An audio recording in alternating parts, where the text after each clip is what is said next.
Ako po si Catherine Pinoy Serrano, 45 years old and taga Santa Elena, Buhi, Camarines Sur po.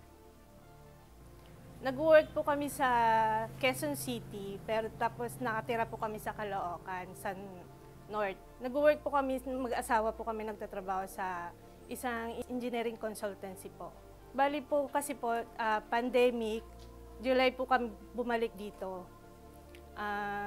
Nag-decide po yung boss namin na umuwi po muna kami dito sa probinsya dahil sa wala naman po mga projects na dumarating na pumapasok. So, nag-decide po kami na umuwi po muna dito sa probinsya.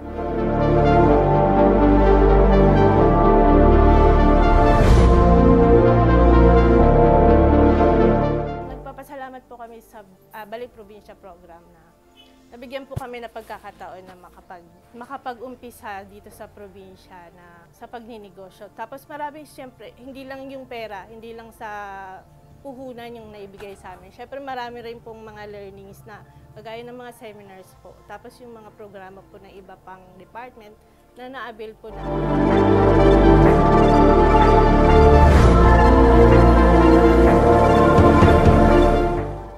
Greatest learning ko na, ayun nga po, na wag panghihinaan ng loob. Kasi nga po,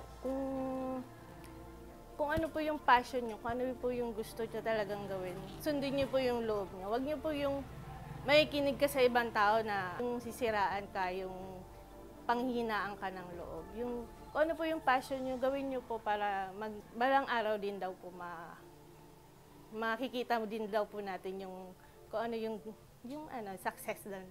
Yung bunga nung pinagpaguran po natin. Wag titigil hanggang sa makita po natin yung success po natin. DSWD